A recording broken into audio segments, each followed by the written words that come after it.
അവസാനമായി ഒരൊറ്റ സാക്ഷി കൂടി വിസ്തരിക്കാൻ ബഹുമാനപ്പെട്ട കോടതി എന്നെ അനുവദിക്കണം. പ്രൊസീഡ്.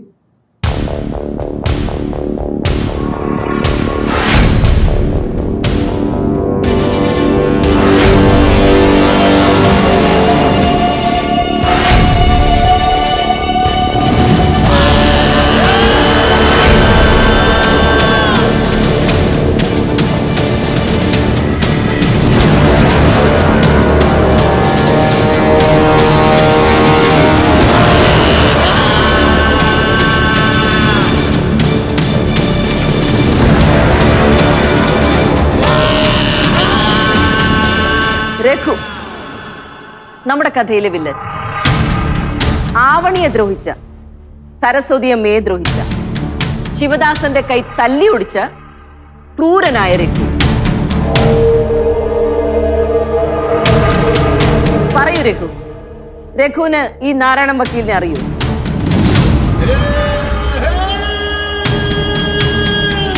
അറിയാം.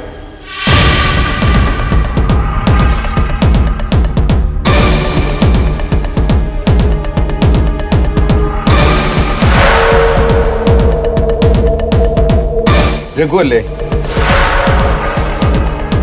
ഈ സരസ്വതി അമ്മയുടെ ഭർത്താവ്?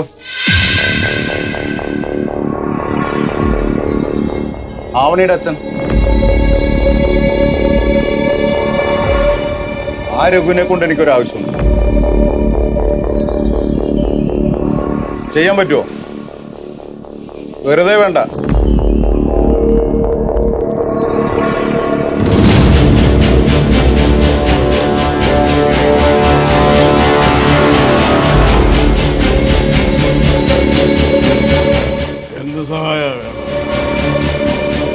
പറയാം, ഓരോന്നായിട്ട് പറയാം. ഞാൻ ആരാണെന്നോ എന്താണെന്നോ രഘു അറിയണ്ട.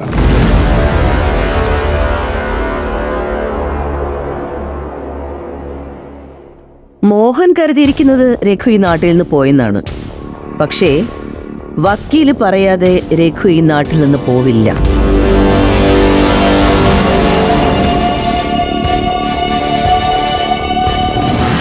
ഒരു ദിവസം ഈ വക്കീൽ എന്നെ കാണാൻ വന്നു. ആവണിയുടെ നമ്പർ തന്നു.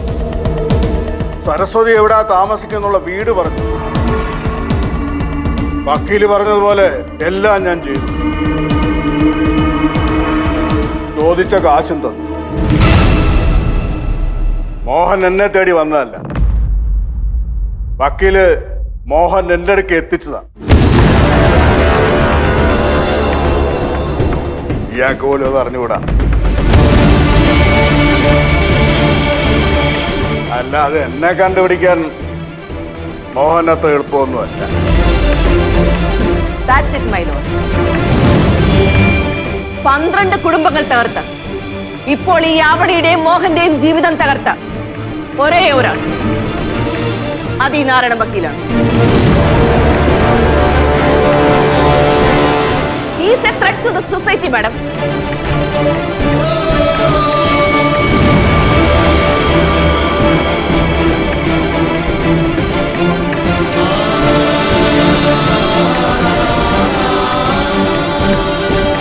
നാരായണൻ വക്കീലിനെതിരെ അന്വേഷണം വേണമെന്ന് ഈ കോടതിയോട് താഴ്മയായി ഞാൻ അപേക്ഷിക്കുന്നു. Thank you, my Lord.